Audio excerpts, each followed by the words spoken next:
swear 16 was yesterday, but now I'm closer to 28.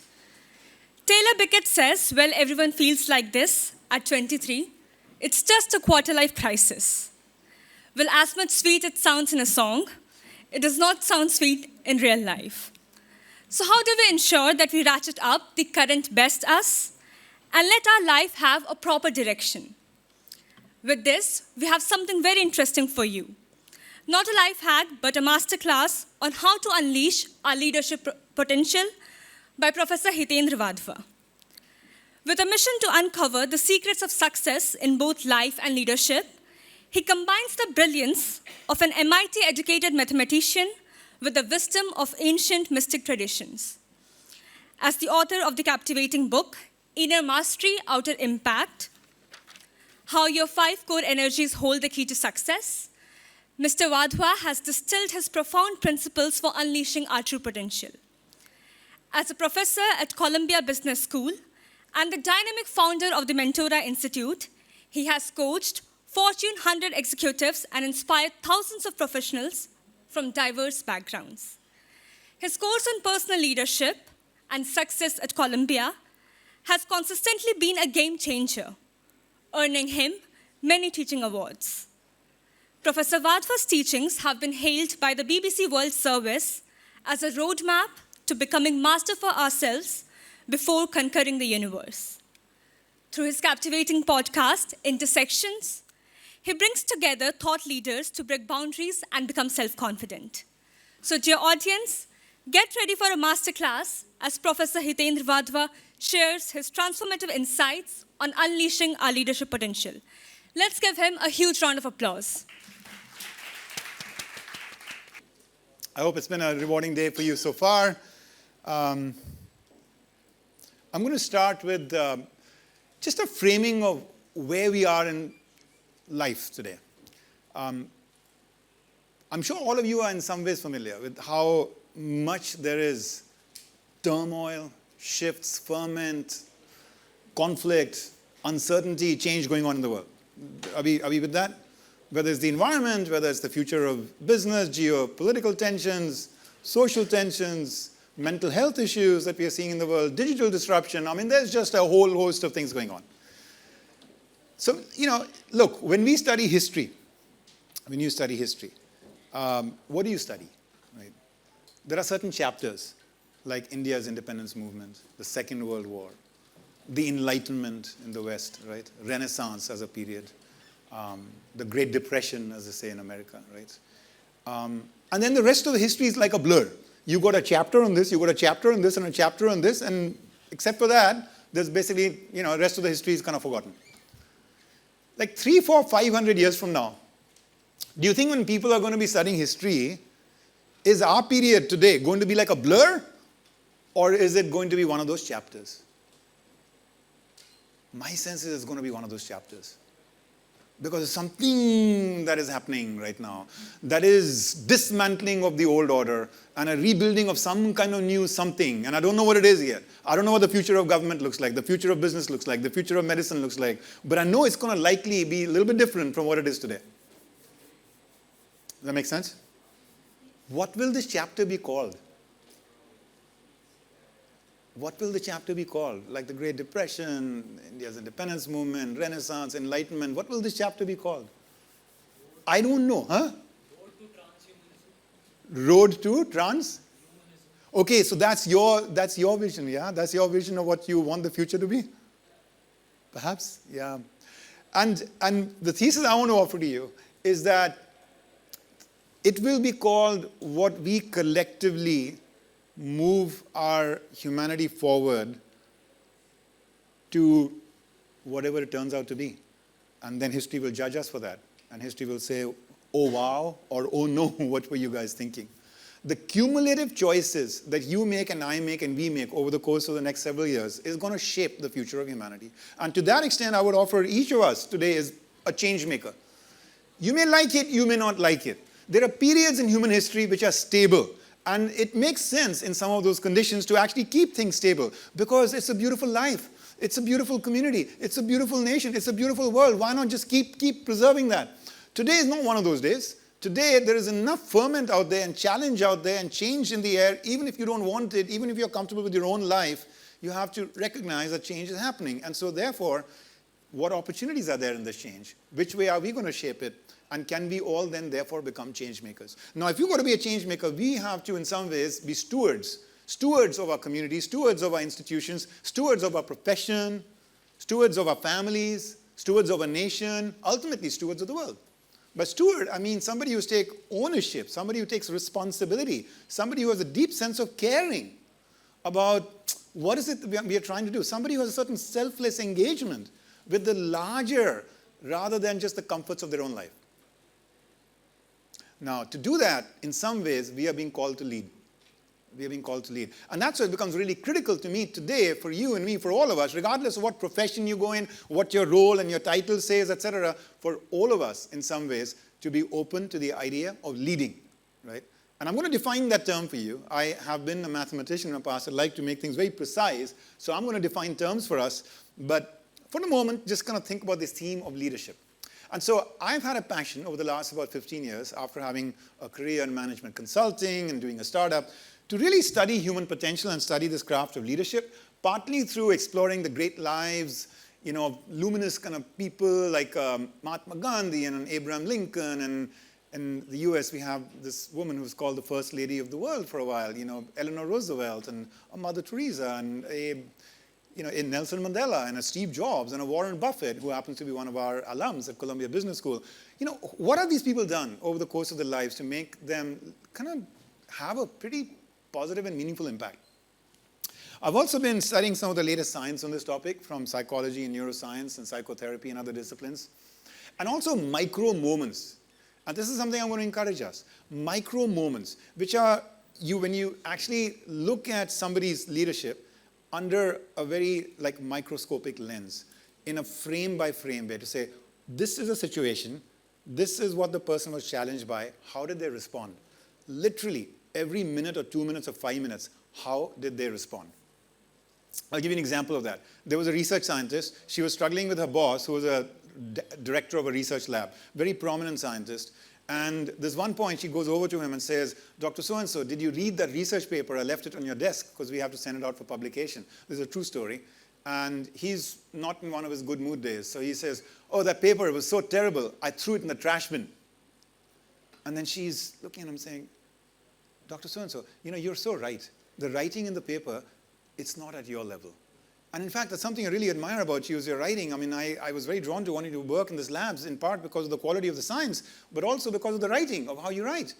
And while the writing may not be at your level, I can tell you the research we've done here is actually really good over the last year. The findings are powerful.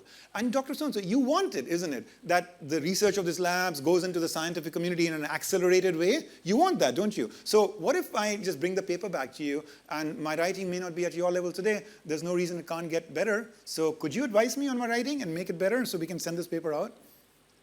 That's what she says. He agrees, and he helps her with her writing, and they send the paper out for publication, and they win an award for the paper. That's an example to me of leadership in action. Because who's the manager? Who's the report? But who's actually leading in that moment? Who's leading in that moment? So I have found every day stories like this, and I collect stories like this, and we analyze them. We have over 1,000 of these stories now in my database. And then we start to look for the trends and the insights of what this is doing to help us understand human nature and understand how to optimize and make it work as its best. So here are the findings that I've gained from that, from that work, right? And that's what it is that I want to offer to you for today. The first finding, for that, I'm going to share another story with you. This happened here in London. Mahatma Gandhi came here in 1931. He gave a speech to Parliament. And after that, one of the journalists was so drawn to what he did, he went up to his private secretary and said, how did Mr. Gandhi do it? He spoke for an hour. And he spoke so eloquently, so convincingly, so clearly. And he didn't use a single piece of paper. How did he do that without referencing any notes? And Gandhi's assistant, he looks at him and he smiles. And he says, in your case and my case, we think one thing, we feel another, we say a third, and we do a fourth. That's why we need paper. He said, in the case of Gandhi, what he thinks, what he feels, what he says, what he does, it's always the same thing. So he's just flowing. He doesn't need any paper. Isn't that like a beautiful, beautiful idea? Right? And so my first learning for us is that when I look within me, I don't know what happens when you look within yourself, but I see myself very conflicted. I see myself as having many selves, not one self. There's a part that wants to please this person. There's a part that wants to only please me. There's a part that wants to lash out in anger because somebody said something. There's a part which says, be cautious. You do that, and this person is going to be very unhappy. There's a part that wants to be lazy. There's a part that wants to work hard. Part that wants to indulge. And a part that wants to be really healthy in the long run and hold back on my addictions. So there are many selves. And that's a first step towards the maturation of you and me as a leader, is to just honestly accept, recognize that within me there are many selves.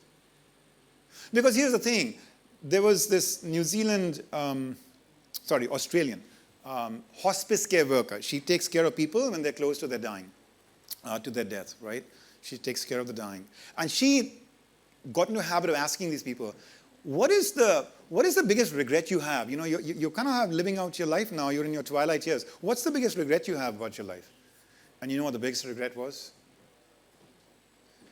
It was, the most common regret was that I did not live my life true to my own ideals. I lived it in deference to other people's expectations of my life, what they wanted of my life. So this notion of being true to ourselves becomes very crucial, for a life well lived, because that's a regret. Otherwise, people have close to the end of their life. Does that make sense? Think about it, right? It's like this, as though with these people, that they've gone into the theater of life, they played their role as best they could, hoping to get a lot of applause from the audience, and now when the curtain is falling and people are fading out, suddenly in that moment they're saying, I actually realized I didn't even care about the audience's applause at all. The only thing I cared about was did I feel like I did a good job in my life? So to be true to yourself becomes very crucial. But how do you be true to yourself when you have many selves? When you have many competing selves within you? There's like a Mahabharata that is going on within us. You have to be able to separate the Pandavas from the Kauravas. Your true friends from your false friends. And then you have to ask, what is the truest part of who I am? What is the truest part of who I am? And you have to not be feeling that I have to honor every emotion, every thought that comes to me, I have to indulge in it. Every impulse that comes to me, that's me being me. That's just who I am. You have to look for your true self. And I would offer to you that your true self, in my journey over the last 15 years, as I've been teaching at Columbia, experimenting, evolving this class with a milieu of people from all across different parts of the world. We have 40% of people international, just like here in the UK schools. What I found is that nobody says no to the following thesis, which is that my true self is what I call your inner core. And your inner core is this space of highest possibility within you, from where your best self arises. When you're at your core, you're beyond ego, you're beyond attachments, you're beyond insecurities. You feel a sense of purity from within. And the thing is, we drift into our core and we drift out of our core. Sometimes we are there and sometimes we are far away from our core. And you kind of know it. You know it when you're there and you know it when you're out. Maybe not in the moment, but 2 hours later or 2 days later or 2 years later, you look back and say, what was I thinking? What was I feeling? That was so limiting. That was not sensitive to this person. That was not this. That was not that. And that means intuitively you have a sense of something within you which is your true self, and that's your core. Does that make sense so far? So that's my second finding for us, which is that, actually speaking, your true self is your core, and that's something really special. That's something you want to nurture. That's something you really want to hold on to. Now, what does that have to do with leadership? Well, one way to think about leadership is you do it the way the Western world has generally studied leadership.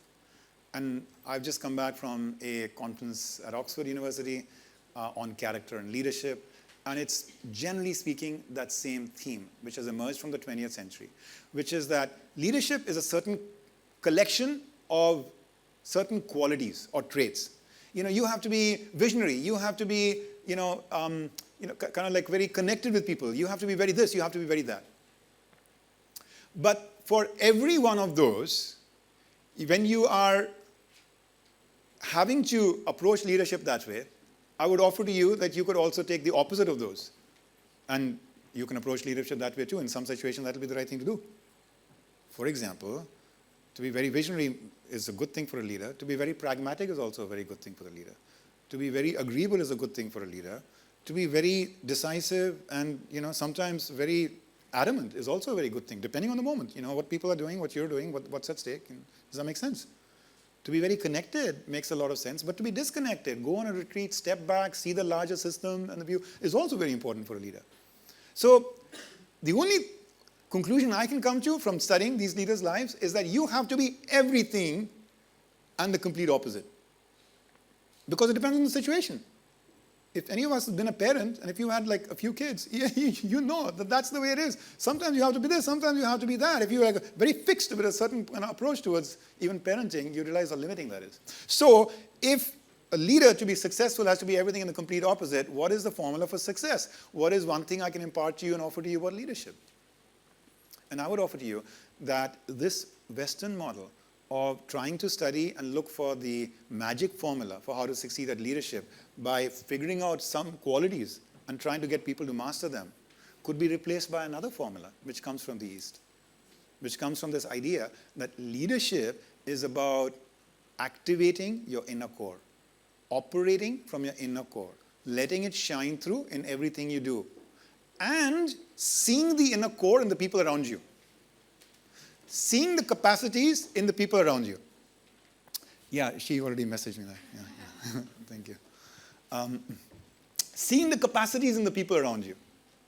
So, for instance, in the case of Nelson Mandela, actually, let's hold on. Let's get people settled in.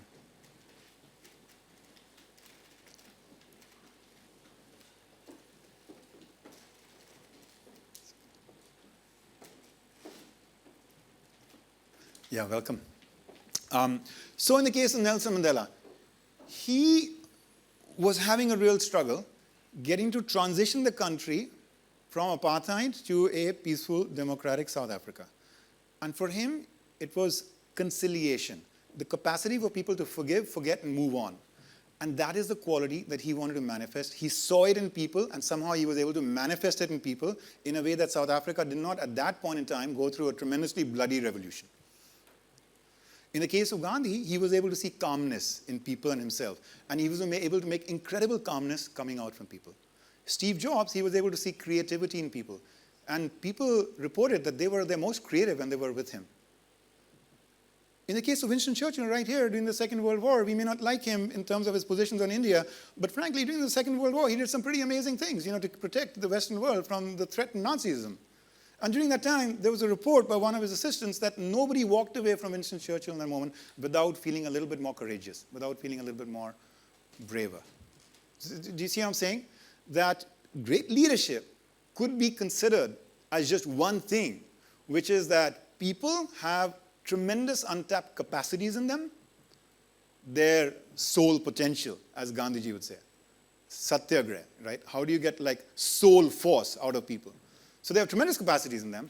Depending on what you need in the moment, you can view them through that lens, whether it's calmness or creativity or courage or conciliation. And you can source that and tap that into yourself as well. And that's it. And then whether you're an artist or a scientist or a politician or a business individual or what have you, let your core shine through in everything you do. Let your core shine through in everything you do. And how do you get to that core? How do you nurture that core? That's going to be my last message for us. Science can help us. I've told you how I've been studying science. Life experiences can help us. But ultimately, it has to be something that you feel deeply grounded in. Because science is still a work in progress. The science of today is negating the science of yesterday. The science of tomorrow will negate 50% or more of the science of today. Because it's a work in progress. But if you want accelerated access to some of these higher faculties, how do you get to them? And I would offer you have to do what at one point some wise person said. He said, when you become silent, then your inner voice breaks its silence.